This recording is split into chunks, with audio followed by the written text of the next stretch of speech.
రాజకీయం ఎట్లుంటదంటే ఏ పార్టీ పవర్లుంటే ఆ పార్టీలకు గుసాయిస్తారు లీడర్లు. పదవులు, ఫైరోవులు, పనులు ముఖ్యం కదా మరి. మా పార్టీల గెలిచి గా పార్టీలకు ఎట్లా పోతారని లొల్లులు కాబట్టే, కేసులు కాబట్టే.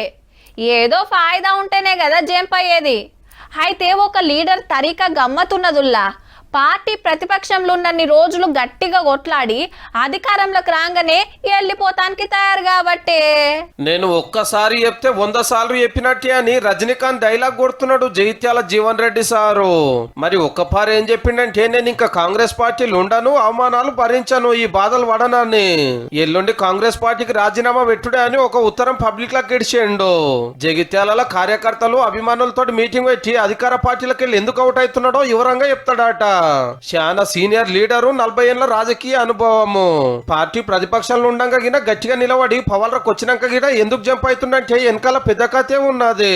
సారి ఎమ్మెల్యే ఓడిపోతే గెలిచిన బీఆర్ఎస్ లీడర్ సంజయ్ గారు ఇండ్లకు గుసాయించేయండు. నియోజకవర్గంలో పెత్తనమంతా ఆయనదేనట. మొన్న మున్సిపల్ ఎలక్షన్ లో ఇండిపెండెంట్ అని మంచిగానే గెలిపించిన చైర్మన్ సీటు ఎమ్మెల్యే గారు టీం కి ఇచ్చింది పార్టీ. ఆడికెళ్ళి ఇంకింత నారాజు అయిండు. సందు దొరికినప్పుడల్లా అరుచుకున్నాడే. ఢిల్లీకి విలువనంపిన మంత్రులు ఇంటికి వచ్చి మాట్లాడిన జీవన్ రెడ్డి సార్ అదే జిజ్జు మీద ఉండి కాంగ్రెస్ పార్టీకి కడీప్ చెప్పాలని డిసైడ్ అయ్యండి. ఇక ఇప్పుడు ఏ పార్టీ కండువా కప్పుకుంటాడు అనేది అసలు ముచ్చట అయ్యింది.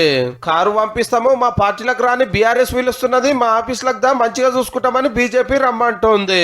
రెండింట్లో ఏ పార్టీలకు పోతే బాగుంటుందని ఆలోచనలు చేస్తున్నట పెద్ద మనిషి. ఏహే ఆల్రెడీ ఫిక్స్ అయిండు. వచ్చే నెల 4 తారీఖు నాడు జగిత్యాలలో పేద మీటింగ్ పెట్టి కేసీఆర్ సార్ చేతుల మీదకెళ్ళి గులాబీ కండువా కప్పుకుంటాడని గట్టిగా ప్రచారం నడుస్తుంది. చూడాలి మరి ఏమైతుందో.